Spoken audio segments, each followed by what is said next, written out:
Hey everybody, it's the Fat Ass Cancer Bitch coming to you from the Cozy Writing Cottage here in Sandwich, Massachusetts. It is Saturday, November 30th, the Saturday after Thanksgiving, which feels like a year ago already. My Christmas lights are up. I'm gonna give us a treat because tomorrow is December 1st, so let's have a quick peek. Oh, at Padre di Chambre. Oh my goodness. Nice way to end the year. My friend who gifted me this calendar, my friend Jen, says she has a calendar for me for next year. I don't know what it is. She says, oh my gosh, wait till you see it. So I don't think it's Hot Priest. I think it's something else, but we can all look forward to it. But we can look at this guy for the month of December. All right, so on this past Wednesday, which feels like a fucking month ago, I was wondering what I would write about this week. What gift of the week will lodge in my brain and become a 6-ish minute meditation on Saturday that I will record? I usually have an idea of what it might be by Wednesday, but sometimes it comes last minute. It is almost always an innocuous moment. Sometimes it's something that hits me funny or sideways. The thing that surprises me sometimes takes my breath away. I wasn't worried. Of course, I would probably talk about gratitude. Thought for sure the moment will come Thursday, the day when 16 loved ones gathered in our teeny house, which, as it turns out, was filled with innocuous moments. The moment when everyone was smashed into the living room and I took a picture exclaiming, "This is exactly how I thought my grown-up life would be." It was. Or the moment when Michael sang his father's famous traditional Thanksgiving song after the grace. Happy Thanksgiving, THANKSGIVING. That's the whole song. Now you know it. Or the moment when Julia quietly asked everyone after dinner to share a thing that they were thankful for. Or maybe the moment would come on Friday, surely, when we all went to see Wicked, which did indeed take my breath away. Oh my gosh, a perfect film. Go see it. But although there was a lot of material in these sweet days, for instance, we had a family pie contest and no blood was spilled. Also, my brother Charlie took all the kids to the mall yesterday at 5:30 a.m. for the doorbusters, but half the stores were not open yet. Also, we played Oh Hell last night and we each had to have a card shark name. So I, of course, was Hamburger Schlamburger because there was a Hamburger Schlamburger catalog on the table, which my mother always calls Hamburger Schlamburger. So I told my nephew that my name was Hamburger Schlamburger, but he heard Hamburger Schlamburger, which is now like my forever card shark name, Hamburger Schlamburger. And my sister was dubbed Angry in Seattle for an argument with her husband once in the state of Washington that she could not remember. And my mother was just Laura because she thought it was such a beautiful name. It is. It is. My family, however, is mostly off limits. But luckily, on Wednesday, around 2 p.m., as I was trying to work on a spreadsheet and not worry about all the cooking I had yet to do and the bathroom that needed cleaning and the place cards that needed finding and the Saturday meditation topic that needed coming up with, Janet came into my office. Janet. She has not changed at all.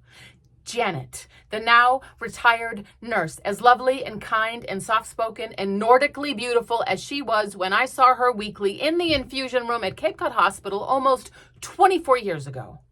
She and Kevin and Carol were my nurses while I sat in the weird, cold, vinyl beige Barca lounger every week for a year and a half, and they took my vitals and made small talk and found the vein and asked how Marnie was and administered the chemicals that saved my life. Adriamycin, how you feeling, honey? Cytoxin, I'm so glad that you're sleeping okay. Taxol, are you warm enough, Chris? Herceptin, have you tried flaxseed for the constipation?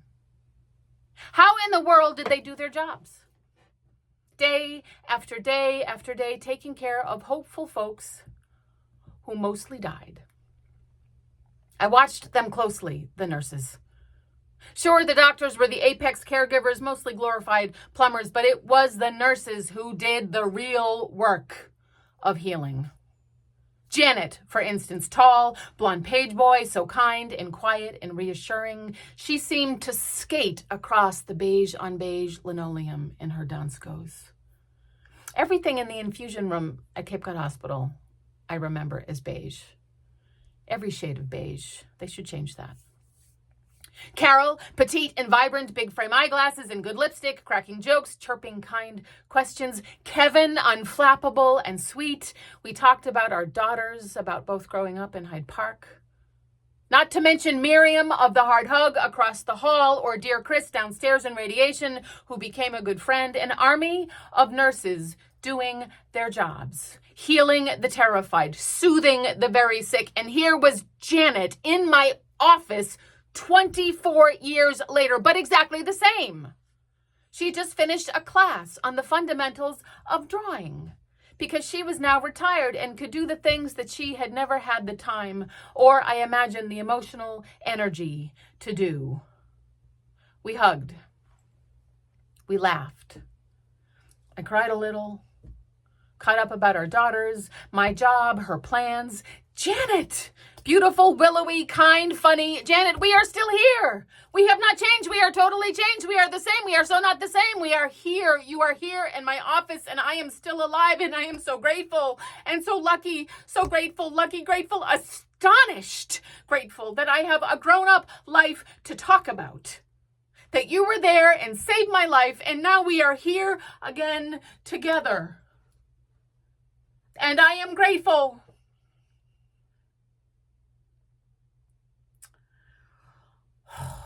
I am grateful.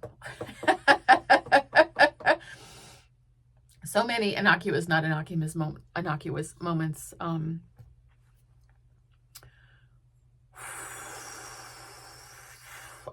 My grown-up life is kind of exactly how I imagine my grown-up life would be.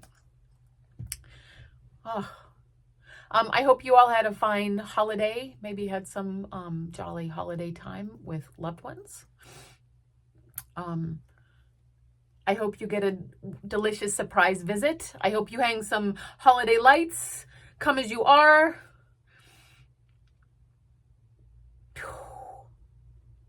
You are beloved. And I am so grateful that you're out there listening. I'm so grateful that I get to do this every week. This sort of saves my life. Continues to save my life.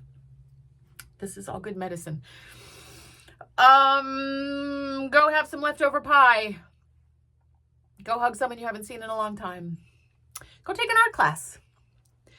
Go take a selfie with your beloveds. Go imagine what your grown-up life was going to be like. Mwah. I love you. I will see you next week. Today is 104, which means I've been doing this for 2 years exactly. And that's pretty cool. Grateful for that too. Thank you so much for listening. Bye.